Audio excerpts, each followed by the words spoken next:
Well,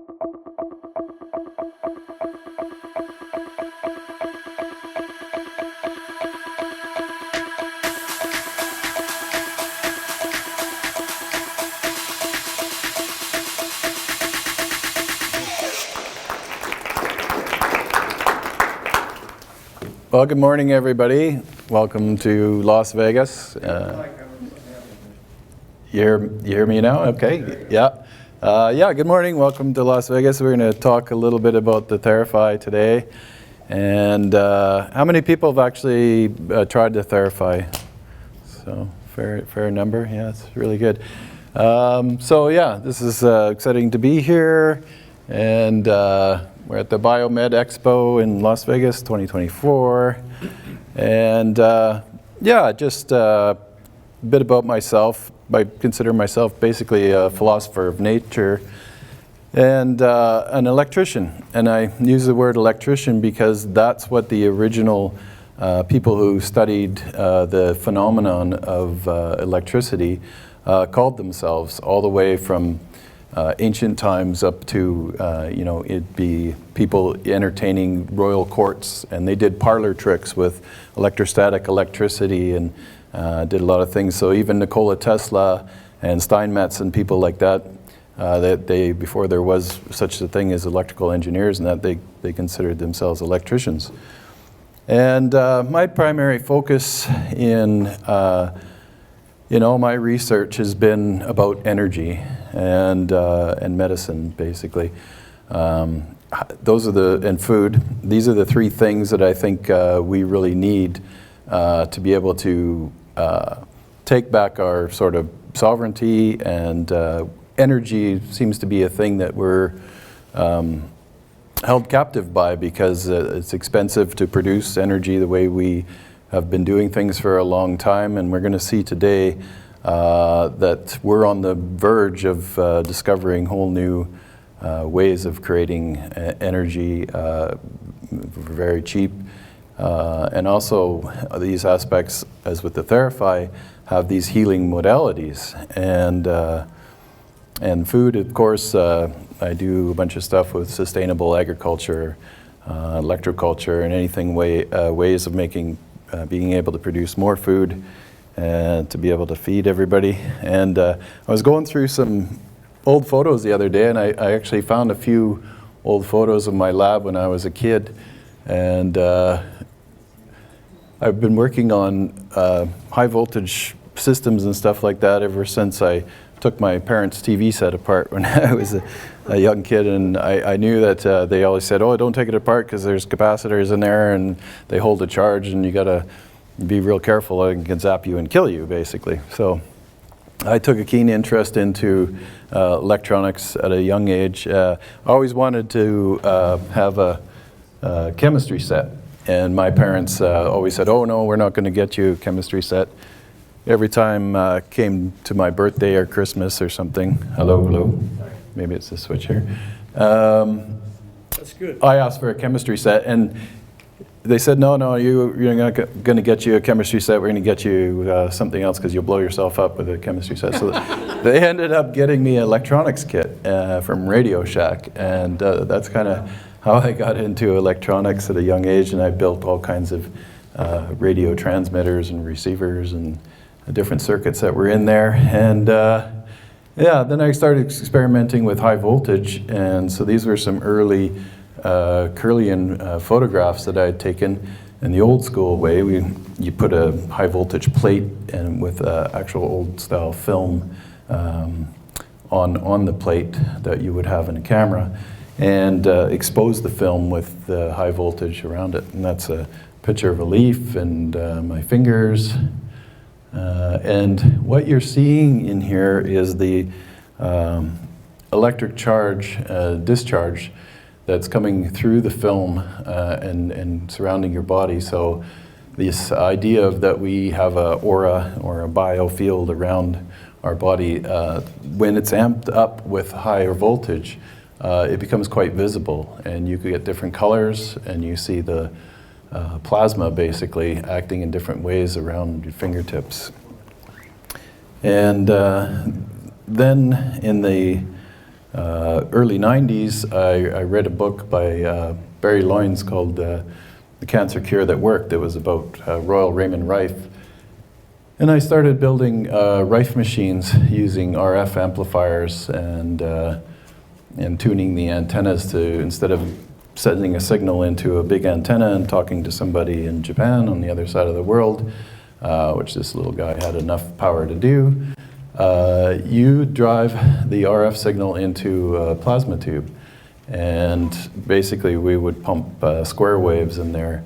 And the idea was that you could hit certain resonant frequencies and destroy viruses and bacteria, even within the body. Somehow these waves had a way of penetrating into the body and doing that. Oh, that's you? Yeah, that's me years ago at a trade show. And there's the book, The Cancer Cure That Worked. And so this was some early versions of the type of tubes I was making back then. And it was funny because back then people didn't know a lot about things. They didn't know a lot about Rife. People didn't even know a lot about Tesla. You know, before the days of the internet, when I was a kid in school and I asked my teachers about Tesla, they were like, oh, well, he invented a motor or something like that, but don't worry about him. You want to study Thomas Edison. Thomas Edison was a great inventor. And you should look at him. And so anytime I discovered a certain character through the years, that we're going to go through some of them, it's like their information had been purposely suppressed. And whenever somebody told me not to look there, I flipped over that rock and looked there. And it's amazing what you find. And there's a reason for those things were suppressed. So people that then, they said, oh, you know, the human body has nothing to do with electricity. What are you saying with these, you know, electronic devices that can affect the body? They can't affect the body in any way. They called it pseudoscience. They said you're crazy and all these kind of things.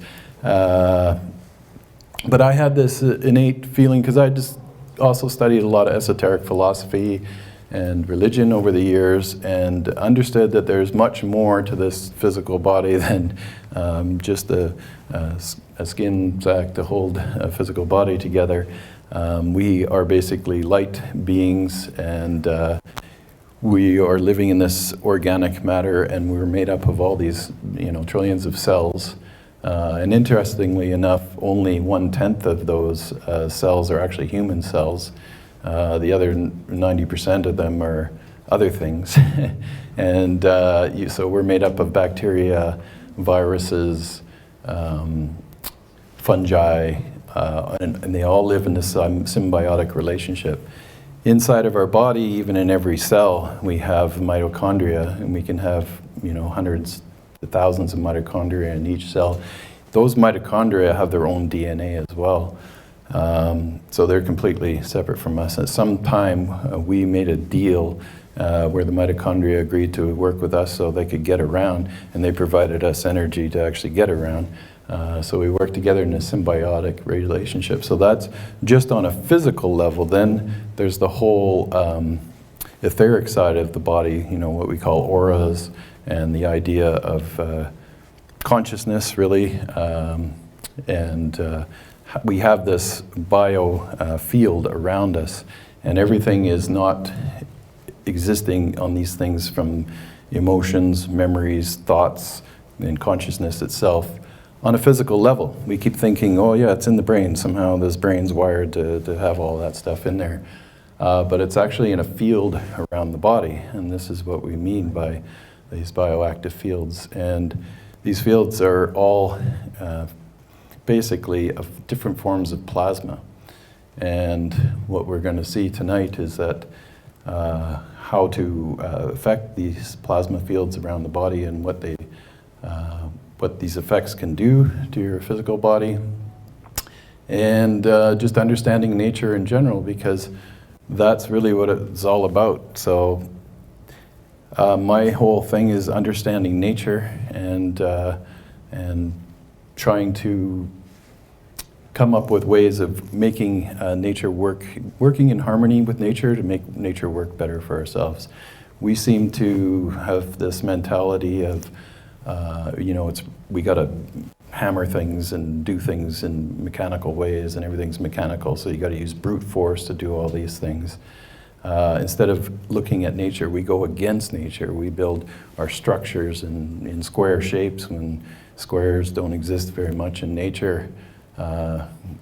Nature is made up of spirals and curves.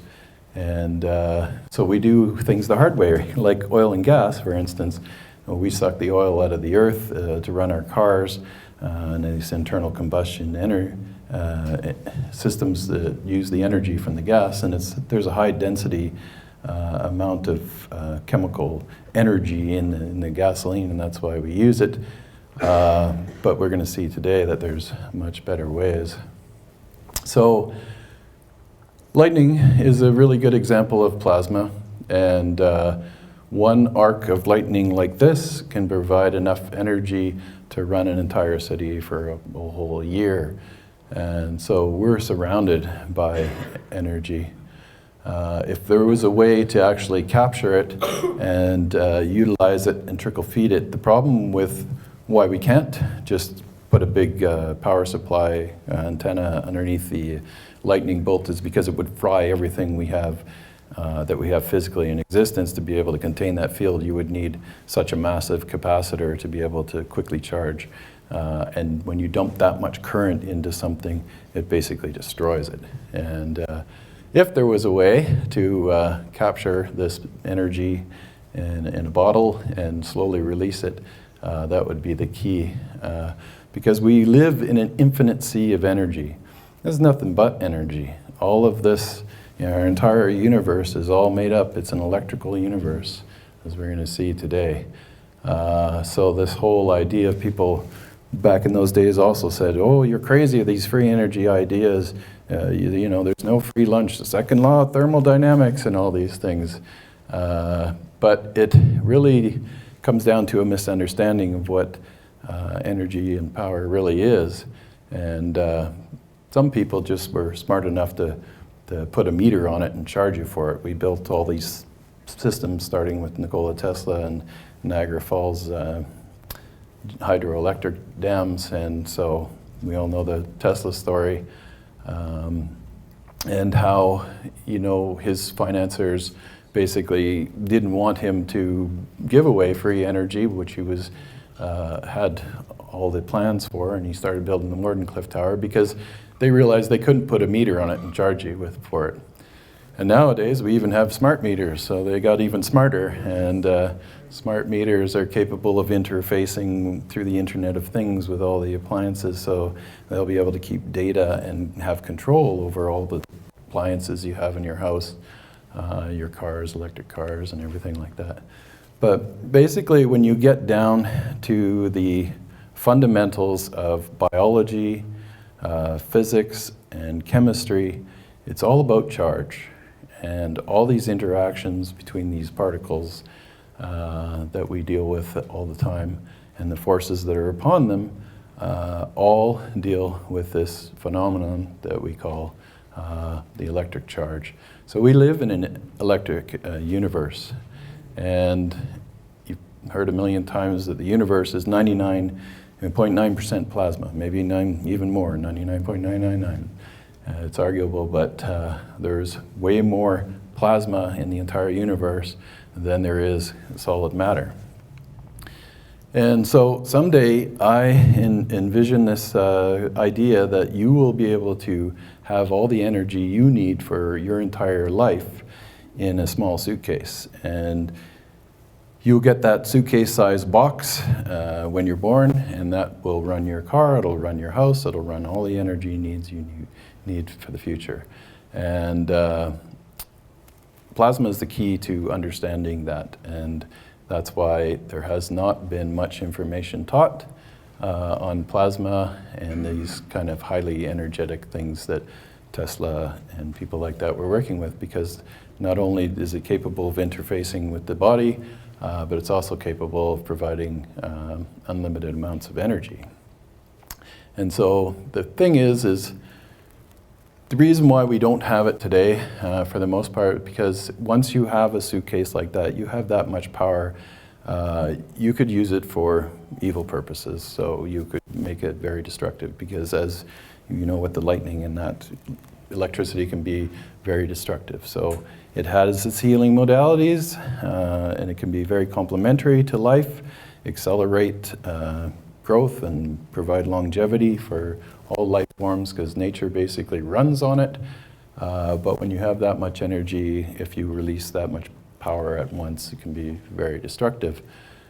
So our problem is that we're still killing each other, basically. So it's part of the conscious evolution that we are at the brink of right now, where we have to come to this understanding. If we want to live in a world where we have this free energy and extend our lifetimes well beyond, 100 years, there's old stories of people that lived in ancient cultures and lived for long times. We can have all that, but in order for us to get there, we're just going to have to stop being mean to each other. So really, this is all about the evolution of consciousness. And I'm going to say a lot more about the Theraphi today than I've ever said before, because it's a lot more than just a healing machine. The healing effects that we're receiving from the Theraphi are really just a small side effect. And the basic underlying principles behind it, as you're going to see for the first time, has a lot more to do with it. And I like to call it a consciously assisted technology, because plasma in itself has sort of a key to interlock between signals and solid matter into what we call, our aura and our spiritual side of our body, and beyond the physical effects.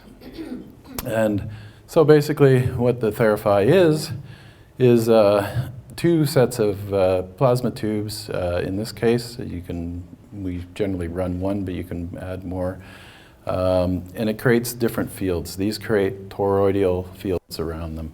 And one spins clockwise around one side, the other one spins counterclockwise, and you lie in between them. And there's also a large Tesla coil underneath the bed that creates another toroidal field around you. So it's interacting mix between these toroidal fields and the photonic emission from the plasma that your body absorbs like a sponge. So we have light all throughout our entire body, and the light's been called biophotonics. And so this Theraphi uses all those mediums into one device. And it's actually been 10 years. So Theraphi has been around a lot, and a long time. We've gathered tons of anecdotal evidence. I haven't talked much about it over the years, because it's the kind of thing where I was waiting for a point in time where I guess people caught up, where they weren't talking, bad about electro-medicine and things like that, saying, oh, it's just crazy pseudoscience. And I think we're there. I think so. The fact that you guys are all here, it's amazing. Thank you. So now we can tell a little bit more of the story. And it's exciting because even academia is catching up now. So it's on the latest cutting edge research when we see people like NASA and people like that are fully talking about plasma and its benefits, and people understanding it. And same with Nikola Tesla. Like he said in his time that, I'm 100 years ahead of my time. Everything I'm doing is for 100 years from now. Well, we're here now. It's 100 years ahead of the time. And finally, we can start to understand what he was talking about all this time. So the bioactive field produced in the Theraphi enables one to achieve a deep state of relaxation. In this relaxed state, the body has the potential to stabilize the flight or fight response, relaxes the vagus nerve, reduce cortisol levels, improve blood flow, support the body's natural healing tendencies. And relaxing the vagus nerve is particularly important because it regulates digestion and gut function, modulates the heart rate and blood pressure, influences the immune system response, controls breathing and respiration, interacts with the brain-gut axis to maintain overall health. And we know now that there's a lot more to what's going on in your gut, because a big part of who you are and everything is, like I said, all those microbes and everything inside of us. And they are all conscious as well. And they all have a big influence on you and the interaction they produce, all the chemicals for your brain to run on, and everything works together in the system. So one good thing that you know when it comes to healing is when pets and animals are sensitive to it and they know what's going on. And one thing about the Theraphi is if you have a cat or a dog or anything, they'll jump right up on the center of the table and they'll sit right in the sweet spot in the middle. And so, yeah, this little guy's getting his treatment, and they just love it. So they understand that there's some benefits to being there. But like I said, more than just the underlying principles behind the Theraphi have a lot more to do with than these healing modalities. And it has to do with energy production, actually creating energy from matter and converting matter into energy. So we can do material transmutations and manifestations, actually do transmutations of elements on the periodic tables from one to another. And the other interesting anomaly is field propulsion, or what's commonly called anti-gravity. And we're going to try to bring up some of that stuff tonight, because what better place to do it here at the Biomed Expo with the alien event next door. So. You know, everybody's talking about the medbed. Medbed's a big thing these days. And I like to say that, you know, there was people calling Theraphi a medbed a long time ago. And one of the interesting things about it is they're referring to it as a medbed, but it's not a medical device. It's an experimental research device. But it is like one of the original medbeds, I suppose you could call it. And some people say the med is short for meditation. So it's a meditation bed, and it's not a medical device. So I'm going to make that clear. It's an experimental research device that comes with this main amplifier and the two tubes and the large coil that wasn't in that picture. But everything's based on phi ratio. This particular tube design, I went through many variations, and everything in the Theraphi is based on, because everything's based on nature, it's all based on phi ratio. And so this pentagon and pentagram are the perfect representation of the ratio 1 to 0.618 ad infinitum. And so we see these shapes everywhere in nature, and these are very key degrees. For instance, this 108 degrees is the actual water molecule with the oxygen here, and the two hydrogen atoms are at 108 degrees, and that bond angle can stretch plus or minus 15 degrees. So that's why we can form all kinds of different geometries with water. And Theraphi interacts with water, and our water bodies are 90% water, and that has a lot to do with it. And yeah, so a bit of background about the Theraphi itself. The logo itself, shortly after coming up with the name Theraphi, I was thinking, it's a lot like those tubes at Dendera in the Temple of Hathor. So I used that as the logo.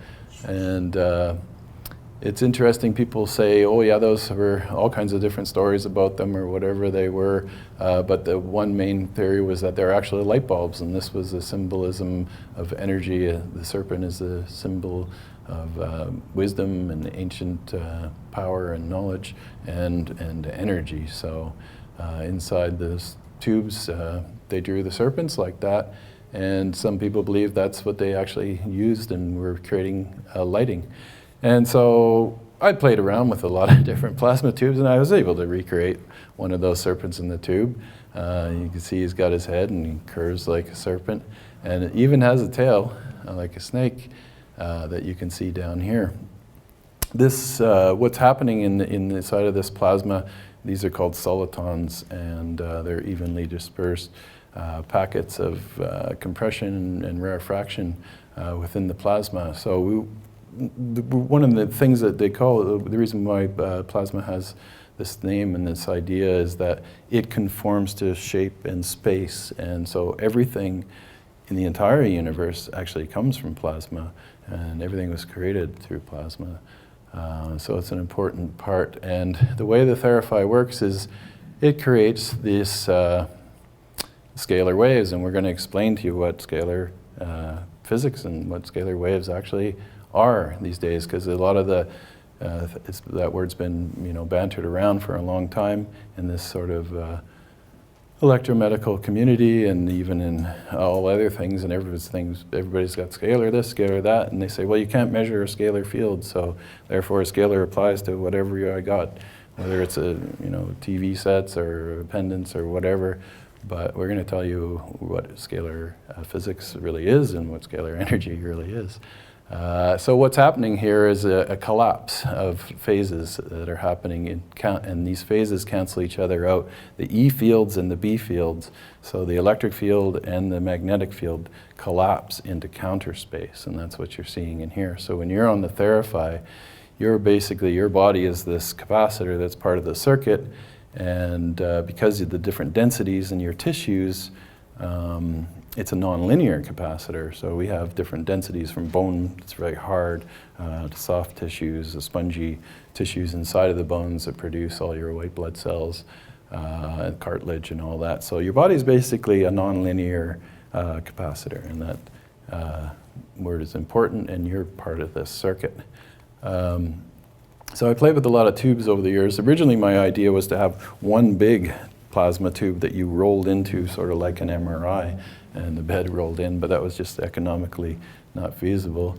Of course, if you see all my past talks, I talked a lot about Anton Perori and the Perori device, and he had very large tubes.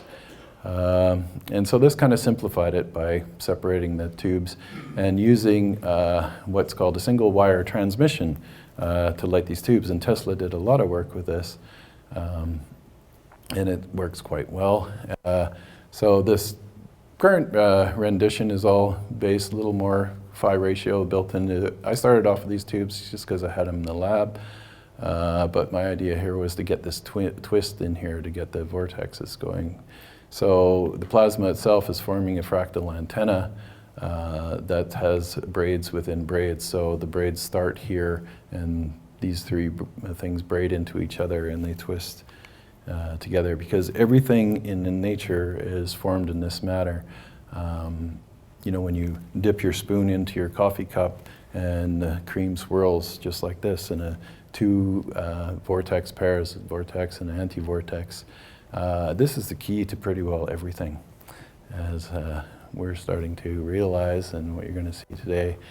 The ancients knew it, and that's the other thing. All this stuff is not new technology. The ancients did things in stone because they wanted it to be around long enough. They knew that if they wrote things on paper, the paper was going to be long gone, so they created and built in stone, and all these things are right before your very eyes. We see them in all ancient cultures. So this is called an ionic column, and interestingly enough, the ions is what plasma is basically. It's separating atoms into their subatomic particles, so you get ions that are stripped of electrons, and they have positive charge, and you have clouds of electrons, and then they call this the capital, and the capital is where it all happens, and so they're showing you right before your very eyes where it goes down. So the Theraphi energy travels in these, what Tesla called standing columnar waves. And these are basically longitudinal waves. They're being emitted from the tubes, and you can see quite clearly in this fluorescent tube that there's a longitudinal wave coming this way, and they converge into this counter space, this 0 point, right here at your dantian where you're laying on the table. I've been able to create those waves here. These ones are perfect pancakes in phi ratio within the tubes, and you can see how the plasma is conscious itself. So many things in this world, everything is conscious, and the alchemists and the ancients all said this, and we think today, oh yeah, we're the smartest ones on this planet, and we're the only conscious beings, and what is consciousness anyway? And Well, the ancients said that everything is conscious and everything just lives in its own particular timeline, like rocks and things like that live for millions of years, and we're just here for a blink of an eye. But you can see how the plasma interacts with my hand because it's conscious and it's able to understand and communicate, and it eats electricity, and it eats energy, and it eats things from the sun. So a lot of these healing devices over the years kind of started out with Nikola Tesla when he found that in his laboratory he had all kinds of healing effects from his high voltage systems. So one of the first early ones was the violet ray tube that basically used Tesla's high voltage technology in these vacuum tubes to create plasma, and they had all kinds of different shapes for different orifices and things like that, and they really worked. They got really suppressed though. It was one of the early ones. Anybody that made these kind of devices back over the years, because if you go back, and I collected all these medical research books and everything, and the real fundamentals behind medicine and that, when they started forming the American Medical Association and the modern day medical world. Once the pharmaceutical companies who didn't have a job after World War II creating biological weapons and things like that in chemical warfare, they started getting their foot in the door and they started suppressing all this technology. So all those old books all had electrical ways of healing the body. But they kind of slivered that off and split it off, and today, all modern electrical devices are diagnostic devices. So heart, EEGs for monitoring your brain waves and everything, but they aren't doing treatments or healing with them, they're just doing diagnostics. And so all these healing and tools have disappeared. But they're starting to come back, and one thing that's a big buzzword now is this cold atmospheric plasma. A lot of people are calling the Theraphi cold atmospheric plasma, but it's not. It's cold plasma, yeah, but it's not atmospheric. That's the key to it. So what they're talking about here is, of course, it has antibacterial effects and it can heal wounds and do all these amazing things. But this is an open atmosphere. So when you actually expose your body to in an open atmosphere, there's atmospheric plasma. So the Theraphi is using cold plasma, but it's trapped in the vacuum tube. However, that plasma field gets affected all the way around it, and that's how it works. It's a lot more subtle. I like to call it the most powerful subtle energy machine ever. So I always like to go back to history and where all these things came from, because all the keys are back there. All the original people who were investigating these things, were right on, bang on, and a lot of their information got skewed and suppressed, as we're going to see over the years. So Michael Faraday was an early experimenter who had a quite extensive lab, and he came up with a lot of things and discovered a lot about electromagnetics and how magnets and electric fields corresponded. And he was actually the first to discover what we call today like HHO and Brown's gas and all these things, but let's give credit to where it's due. Is actually Michael Faraday, who did the first electrolysis system and split water into hydrogen and oxygen. And James Clerk Maxwell was basically a mathematician who realized that he wanted to describe these principles that Faraday was doing it with mathematics, and how do we explain it. And he used like fluid dynamics concepts to explain the electromagnetism. And he wrote these formulations, these are quaternions initially, and he had 20 of them, 20 equations and 20 unknowns. And these are really key, but this is a very old form of mathematics before algebra and everything was kind of formalized, and it's kind of it went out of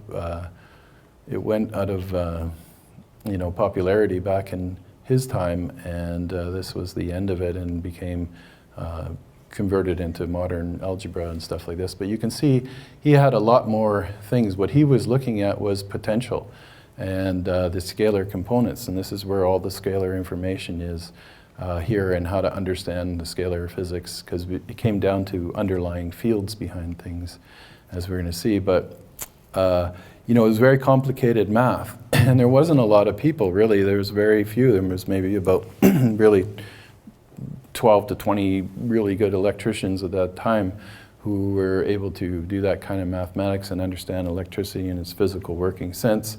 But then Oliver Heaviside came along and said, you know, this is all way too complicated, and what are we talking about these potentials for and everything like that, because all we're interested in is the vectors. And we don't want scalar components because they don't really mean anything. We're more interested in the interaction.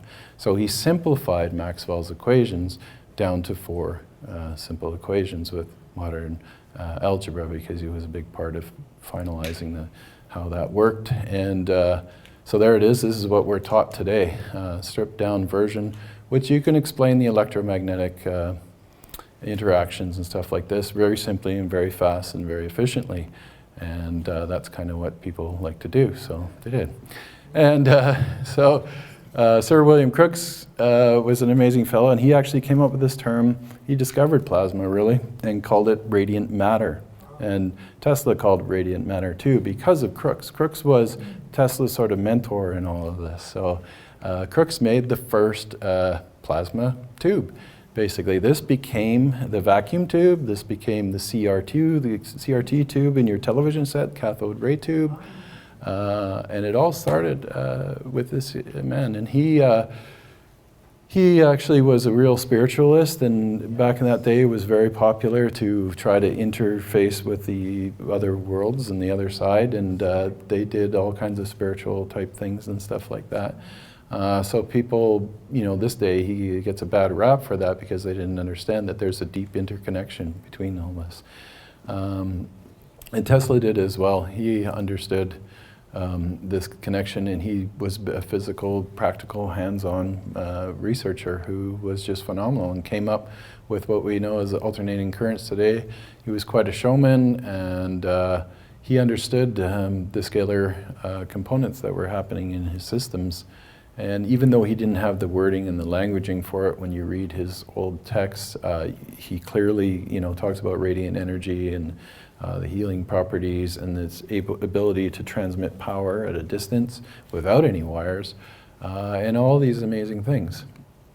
And when he built the Wardenclyffe Tower, he'd say things like electric power is everywhere, present in unlimited quantities, and we can drive the world's machinery without the need for coal, oil, gas, or any of the other common fuels.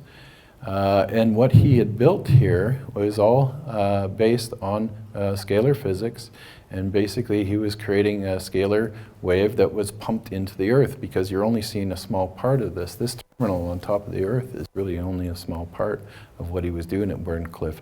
There was a big well and all these mine shafts, at Wardenclyffe and Long Island, and that's why he built this place there. And it went down and it spread out in all different directions, and he ran miles of thick copper into all these directions, and it was below the sea level of water, so he had a really good ground plane.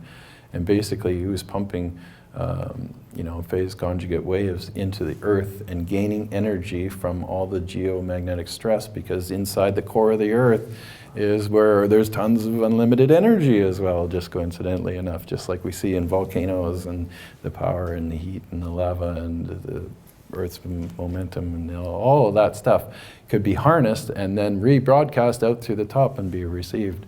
But once J.P. Morgan and that realized that he couldn't put the meter on it, like we saw earlier, that ended that sort of deal, and they blew up the tower, unfortunately.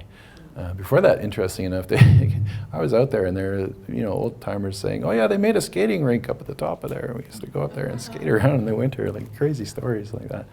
But basically, the way Tesla is charging these Tesla coils is like small little pushes of energy. If you take a child and you try to push them on a swing all the way up high, you exert a lot of force.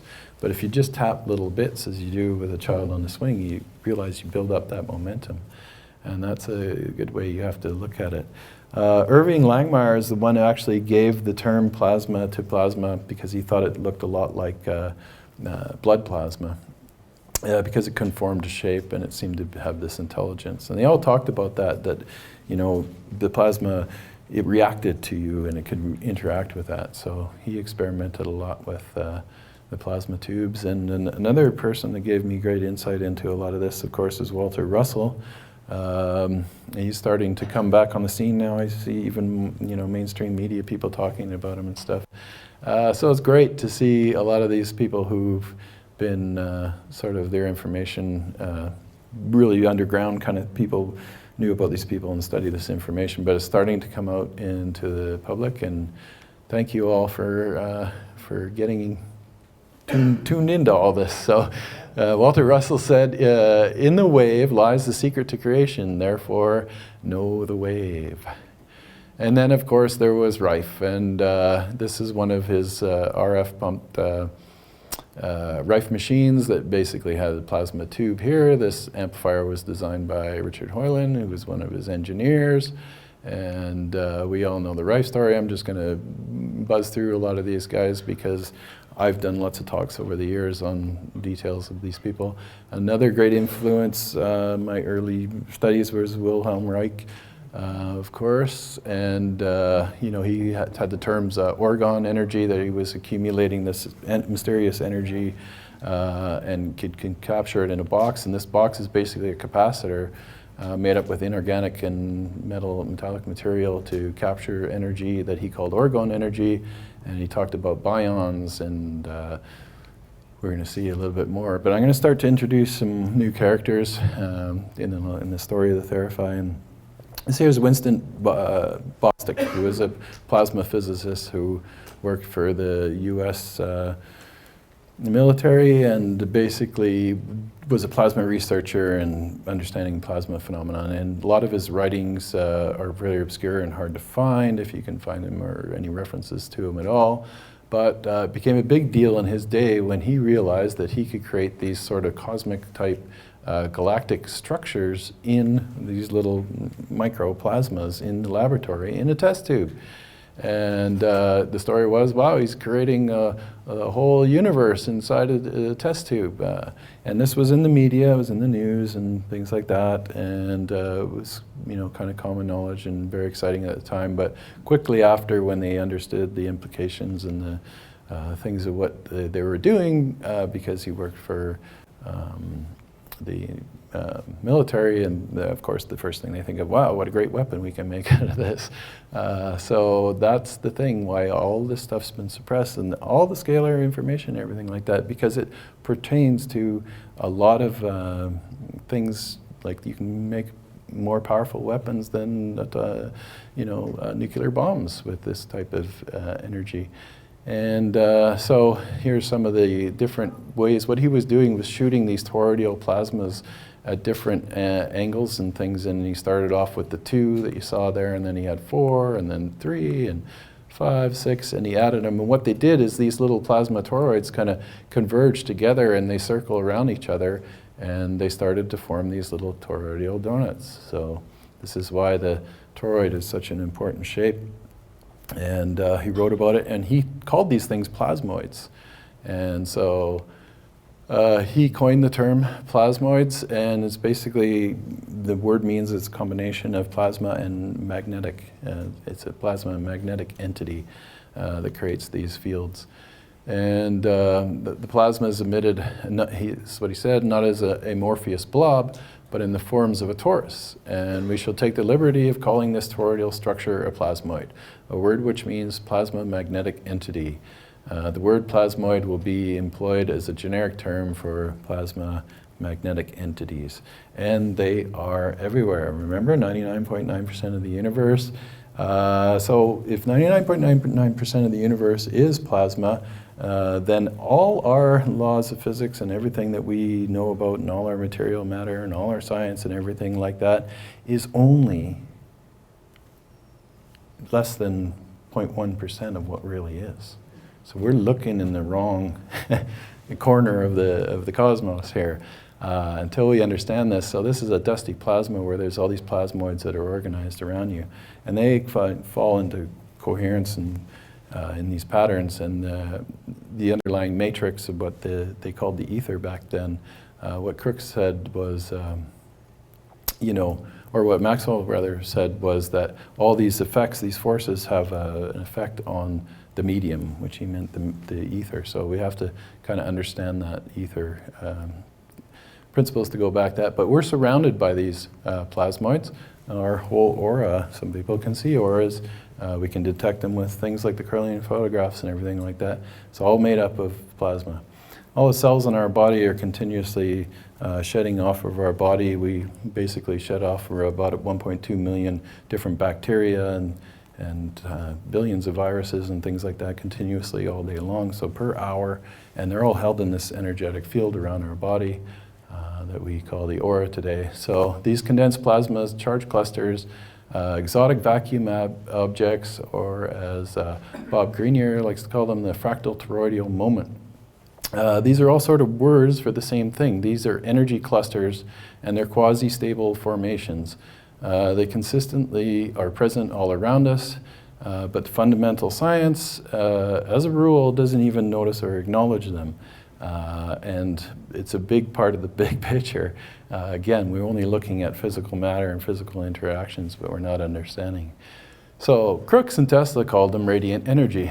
Wilhelm Reich called them orgone energy and byons.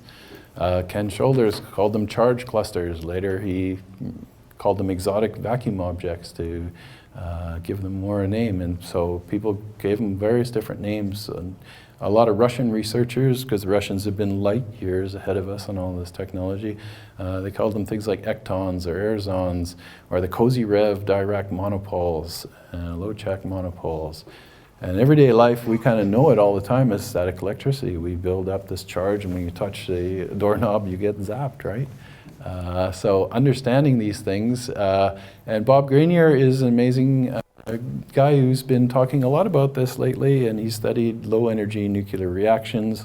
And we just did a conference together in Prague. We did an Alchemy workshop in Prague, in John Dee and Edward Kelly's castle in the basement, where it kind of all started back then. And then we did the second advanced energy symposium, where we showed before 30 people basically how to do low energy nuclear reactions and transmutations in your kitchen in 5 different ways. So it was quite exciting. And basically the alchemists, talked about these kind of things, and to understand alchemy and how all these things kind of came from this underlying thing is always been there, hidden in plain sight. And the 3 principles of sulfur, salt, and mercury relate to these fundamental forces and building into the elements. So everything kind of comes from nothing, and then from the chaos, the original matter splitting into duality nature that we live in. So the electric field and the magnetic field, and then the primal forces into energy, and all the way concentrating down to the center of the earth, where it reflects back off the center of the earth, provides every life with all the energy it needs. And the philosophical, ancient philosophers and alchemists and all this, they understood a lot of these principles, and we're just coming to understand them with modern sense. So what we're taught in schools, these solid states of matter, solids, liquid, and gases, and now plasma, the 4th state of matter, that everybody's excited about, is for good reason, because not only is it the 4th state of matter, it's also the 1st state of matter, because everything comes from plasma. So in the early days, there was all these tales of, and some people saw these ball lightning, big spheres of plasma that would come down or come right through your wall, because it can go right through any kind of matter and remain coherent in its form. And there was all these ancient stories and fables of the ball lightning would come down the chimney and come inside your house. And the stories of, the old lady who was sweeping her floor, and she chases this ball lightning out with her broom. Get out, get out, get out. And it responds. And it bounces around and heads for the door and poof, disappears. So one of the unfortunate incidents is that shortly after Benjamin Franklin was flying his kite to do the discovery of electricity, and in that story is this poor Georg Reichmann in Russia basically tried to do the same experiment, made the mistake of bringing the kite into his house, the string, and form of ball lightning formed and came down and killed him. Basically, he was the first one to actually, electrical experimenter to die of electricity, and the ball lightning left a big burn mark in his forehead and knocked him against the wall, and he died, unfortunately. Ball lightning, of course, was always considered, a weird phenomenon by modern science, and they're like, no, it doesn't really exist. There's no evidence of it, blah, blah, blah. For the longest time, they didn't believe in anything, but it can be created in the laboratory, and interesting enough, starts out as a ball and can easily form into historical shapes.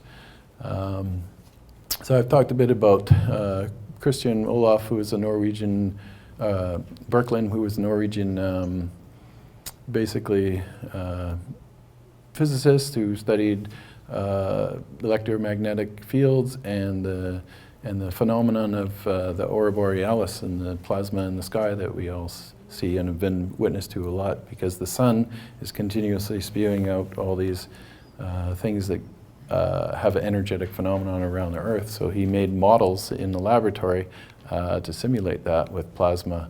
And what he said was the upper atmosphere and everything, there's matter coming into the Earth, and there's a high amount of energy, and there's perhaps millions of watts of power in every single streamer of plasma in the aurora borealis. And of course, scientists of the day said he was crazy and it had nothing to do with that, and they ridiculed him. And in the end, we now know that there is bazillions of watts of power. As I say, we live in this infinite sea of energy and everything coming through the sun, and our Van Allen belt around the Earth is our little protective shield through cosmic radiation and all kinds of things, and all the emissions and protium and matter that actually come from the sun. So all the things that make up the protons come in streaming into the Earth. And I kind of like the idea of the expanding Earth theory. It's not that, there was a Pangea and all the continents are on one side of the planet and the rest was water. But the Earth is like a seed crystal that's been growing. It's a living being, living entity, that we are just like the microbes inside of our guts that we are living on this planet, of a greater conscious planet. And the Egyptians said that too. Stars and suns and everything is sort of like a greater being. So the ancient stories about the ancients worshiping the sun have a lot more, they had a lot more greater understanding than we do. They weren't just worshiping the sun because it gave life and everything, but they understood these fundamentals. And everything in the universe is all connected together through these light tubes. When we see one of these X-class flares that we just had the other day, and we've been seeing the aurora borealis all the way down to Florida, and these are highly excited times. So part of the evolution, physical evolution of everything on the planet is a lot to do with the energetic forms coming from the sun. And so interestingly enough, one of these flares captured here seems to follow in these same patterns. We see these double helix spirals everywhere. So everything in the universe as sort of the scale invariant idea. It's fractal, it's recursive, so all the way down to your DNA, everything travels in these double helix strands. When you look at everything in life, it's all following these spirals. And these patterns repeat over and over again in the, from the wide cosmic structure all the way down to the very fine molecular structure, all the way down into subatomic levels. And so we talk about these longitudinal waves with the Theraphi, and this is just a good way to visualize a longitudinal wave. A standard Hertzian wave or electromagnetic wave is a sort of a sinusoidal wave that moves like this, but a longitudinal wave is kind of like a sound wave. It's a pressure wave. So it's pressure on the ether, and that's really what all these things are, as well as light. Our whole idea of this sort of concept of everything being, particles and everything like that. The particles are formed from convergence in waves, and understanding different types of waves is going to help us understand a lot of this. So we have the electromagnetic standard model where we understand that in electricity we have current and voltage and amperage, and the current from the amperage is at 90 degrees out of phase with the voltage. This kind of shows that really well. And these waves can be contained within waves. So you get waves upon waves upon waves upon waves. This is how everything is communicated through. So this is one of the light tubes of plasma interconnecting through the universe, and plasma forms this. Of course, a lot of the dark spots that you see all around here too are plasma as well. Not all plasma emits light. There's like this phase of plasma is called the dark plasma. And that's why we can't see the fields around our body and stuff like this. And they're also very small. These plasmoids can be, nanocluster size, very small, down to, a few 1,000 atoms or whatever. And they're all this plasma is basically atoms that are taken apart. So you have electrons, you have protons and neutrons that are making up the plasma, and they're not stuck together into this solid matter. And they like to travel in these currents and form toroidal structures, because they always have these vortex pairs, anti-vortex, clockwise, counterclockwise, and toroids. So one good example of this is forming from aerodynamics, this sort of Kelvin idea of creating this is an air cannon that's basically shooting. You can fill these things with smoke and it'll shoot out these toroidal rings. And you see how these structures form into these little substructures around, and they can get very complex very quickly. Well, this is what can happen with the matter and everything as well. So it can start out as a sphere, and the sphere starts to collapse in on itself.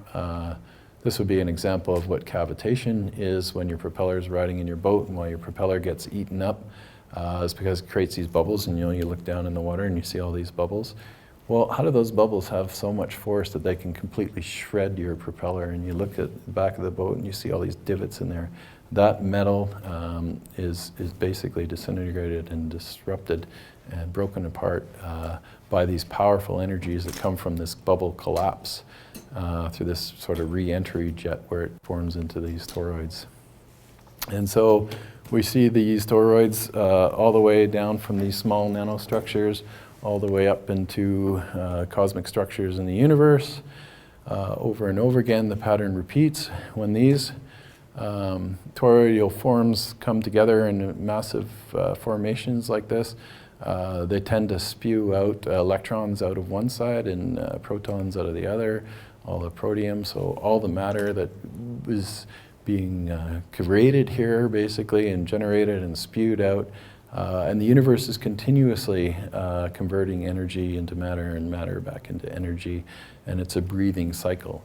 So this whole idea of entropy and the modern science idea that, oh yeah, well, we're trying to figure out when the universe is going to stop running, because we know the law of entropy, everything just breaks down and grind to a halt eventually. But that can be furthest from the truth, because they're only looking at one side of the coin.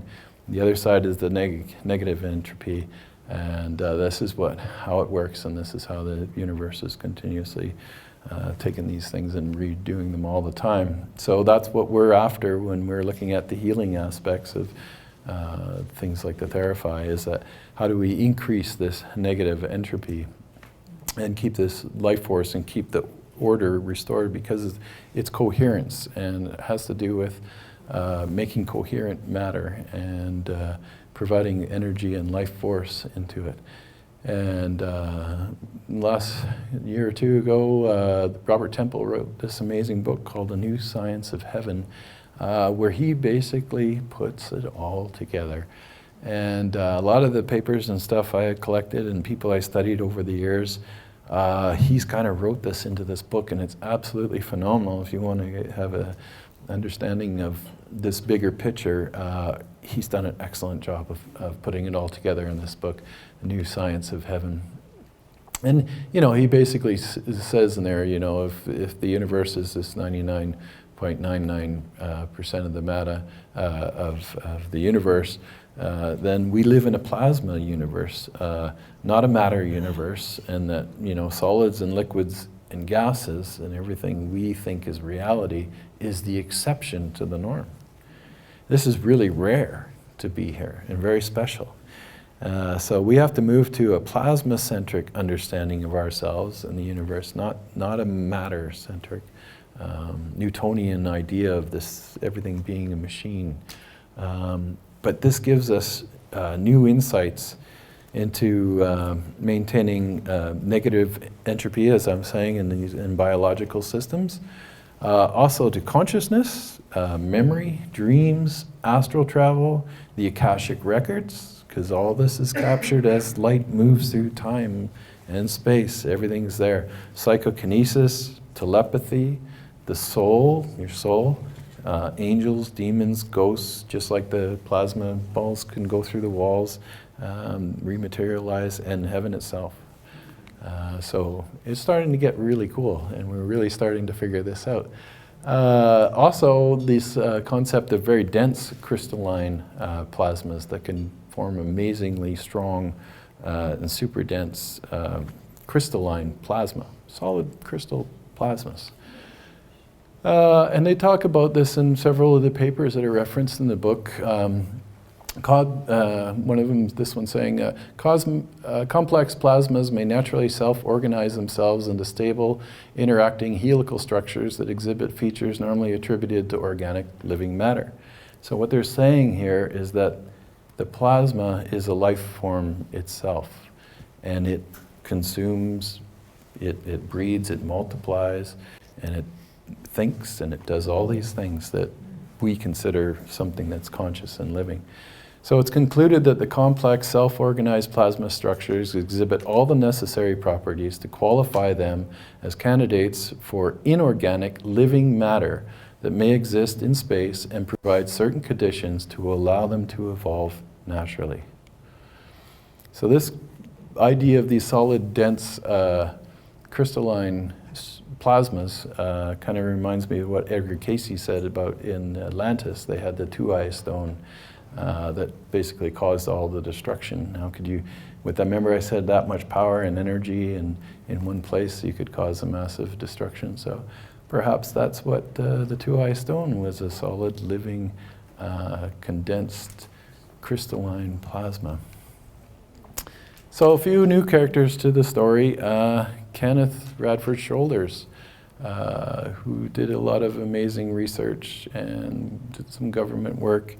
And he discovered these things that he called exotic vacuum objects. He initially called them charge clusters, but they were these toroidal fields that were basically made up of positively charged or negatively charged, or a combination of neutral, positive, and negatively charged clusters of toroidal concentrations of condensed elements that have incredible speeds and can move through things. They can go straight through metal, and they can do massive destruction and rip things apart. They can rip matter apart, convert it into energy. They can form matter. Here's some electron scanning microscopes of how these things move into metal plates and things like that. And they do transmutations of the elements.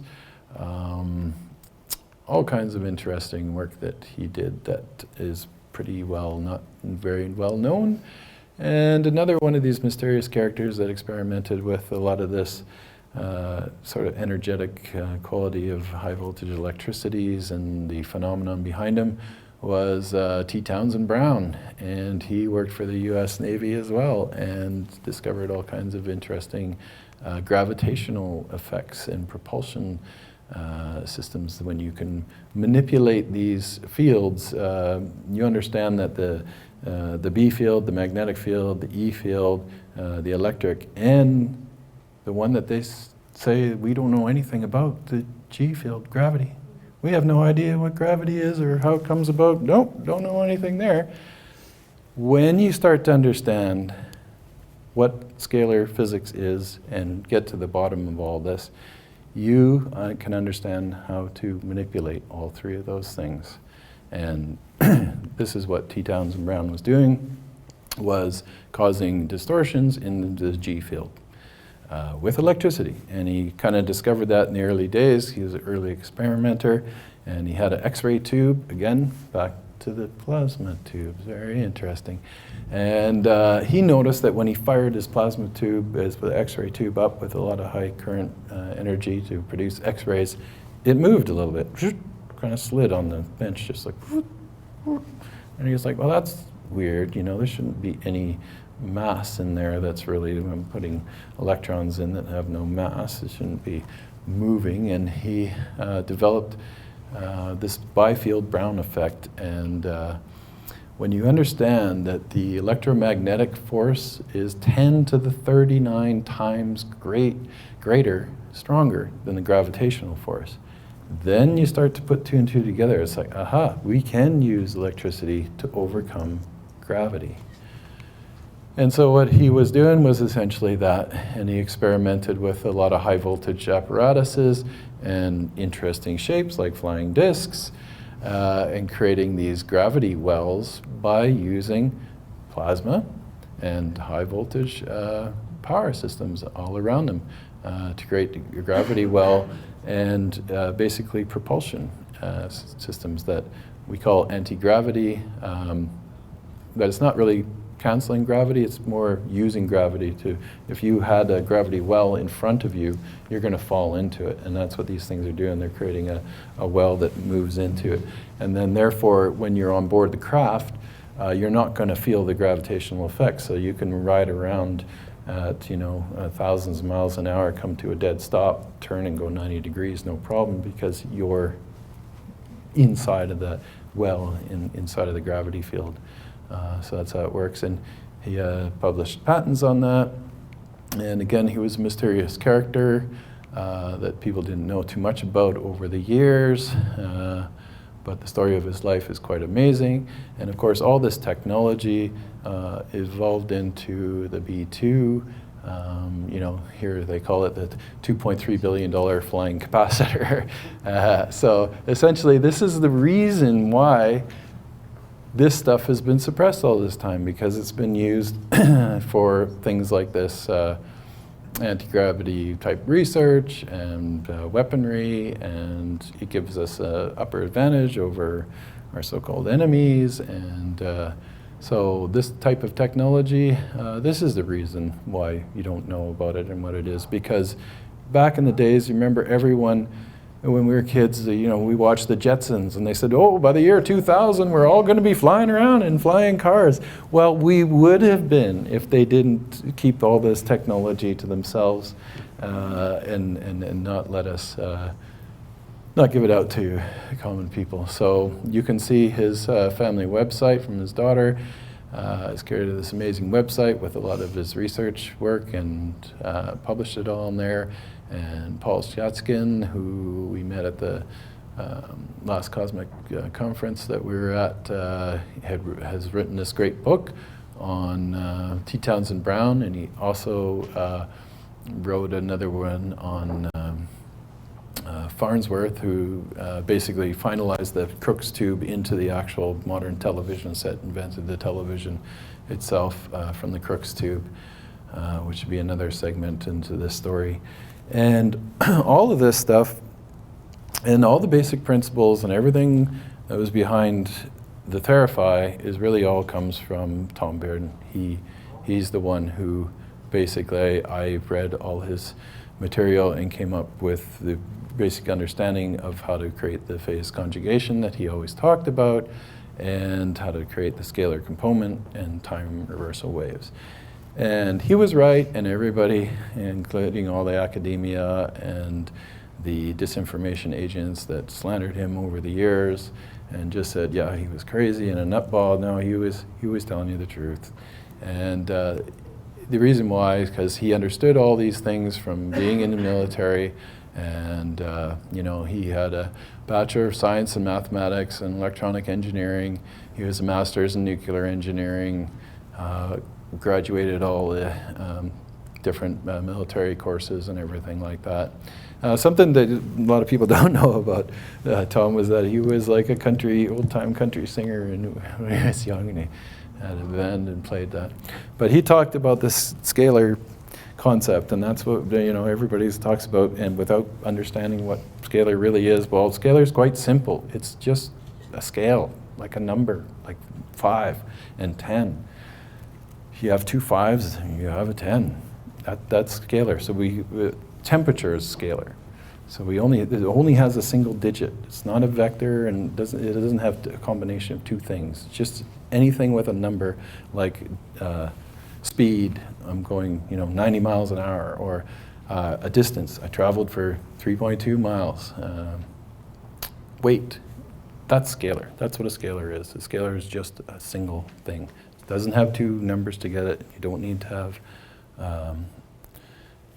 2 components to it. So a scalar field is an example, is like a thermogram with an infrared camera. Every single point in this field is scalar because it has a single thing. There's nothing moving here. It's just a single point.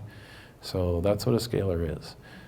So there's different temperatures across this field, and this is what a scalar field can be explained as. So like I said, these 3 forces, the magnetic force, the electric force, and gravitational force, we're taught, that the magnetism and electricity are 2 sides of the same coin, which they are, and they're intimately tied together. But again, this mysterious gravity thing, oh no, we don't know anything about gravity or how it works. Well, it's intimately connected. And there's a basic underlying field behind this. What the scalar physics is all about is that how this field connects these 3 things, and these 3 things are actually just distortions of this same force field. So in electromagnetics, we understand, the right-hand rule, and current and magnetism and motion for everything that moves in the motors and things like this. But when you get into the standard model of elementary physics and particles basically doesn't connect the gravity side of things, and that's what's missing. And so we've done a really good job about breaking all these things down into their subatomic particles and how they're interacting and how they're connecting. So the standard model of physics is science's current best theory to describe the most basic building blocks of the universe. The standard model explains 3 of the 4 fundamental forces that govern the universe. 3 of the 4. So electromagnetism, strong force, and weak force, a bunch of jibber jabber about, because there's a lot of things that are wrong, especially when you understand light. Light is really just compressions of rarefaction and compression in the ether. Just like we have this particle vision where we got to make everything like a photon. It's got to be a thing, but it's not. These phenomena are waves upon waves that are all interacting in the ether, in the medium. So the 4th fundamental force is gravity, which is not adequately explained by the standard model. Because if you did, and if you could understand these physics, you would know how to manipulate this field. And if you can manipulate this gravity force, then you can not only have propulsion and anti-gravity and be able to move things around, but you can distort that field. Therefore, according to Einstein's theory of relativity, which he was basing it on Heaviside's mathematics, not on James Clerk Maxwell's original quaternions, because if he did base it on that, we'd have all the missing pieces of the puzzle. That's why everybody is searching for this unified theory that ties it together. Well, scalar physics is that. Because if you can manipulate the gravity, then you can manipulate time and space. And that's when we get into all the exotic technologies that everybody is kind of checking out next door and doing. So it's interesting how this all ties together. And Tom Bearden wrote about this in this book called Gravitobiology. And in here he says that this book provides a breakthrough in understanding the mechanisms of the direct biological effects of Maxwellian electromagnetics. However, one is given great pause at the sobering implications for both good and evil. And this is why this information has been suppressed, because it can be misused and you can do bad things with it. So although secretly well known and highly developed in the Soviet Union for decades, this new technology ushers in a completely new era to the West, electrogravidobiology, or shortened gravidobiology, which enfolds drastically and extends present photobiology and the whole photo communication between biophotons and what Albert Abrams and people were talking about then, and how it all applies to modern chemistry and physics. So gravidobiology is the application of a unified field theory, conception of electromagnetics and gravitation to the total energetics exchanges, one, between a living organism and its external environment, inter-exchanges, and two, inside the living organism and between, within, and among its parts and its whole intra-exchanges. So that's what's going on with the Theraphi. That's what's happening inside. It's using this phase conjugation to create this scalar field, collapsing into 0 point, and he talked a lot about it and showed diagrams of how waves cancel each other out. You can take advantage of manipulating points in space and time. You can do things like make something appear that isn't really there, like a plane flying through the sky that really isn't there. You can make things disappear, like there is a plane flying through the sky, but you don't see it there and you can't detect it on radar or anything like that. This is all done through this scalar interferometry, basically taking two phases and canceling out null zones, null point in the center, and you can also send signals in, and when you send signals in, you get a bounce back in a time reversal wave that takes the information back to the source. That's what time reversal wave is. That's why we use it in the Theraphi to reverse back to the original state and restore the entropy, to create the negative entropy. All those principles happen, and you can tap into the quantum flux of the basically everything, which we know this is 0 point energy, and the amount of everything that is happening in the quantum flux of the universe is there, and this is how we tap into it and understand it and understand a whole lot of things. So we are incredibly powerful beings. We have that. That's why we live in the duality of nature. That's why we have two hemispheres of our brain. Our brain can do all the same things. We can do it ourselves.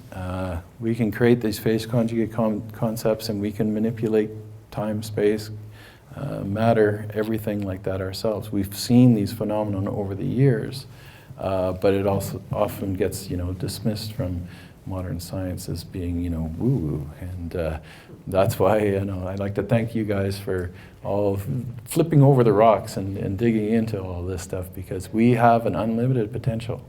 And that's our greatest asset that we have to realize. And if we can just get over the conflict of everything and understand everything, we can unite everything and have all the things we could ever imagine, and be a real part of nature as it's intended to be. So thank you all for coming.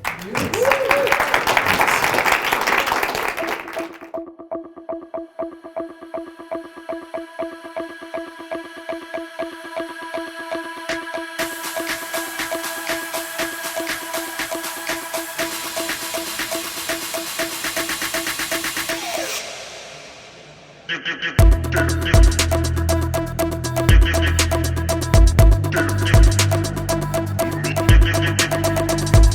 Therapy.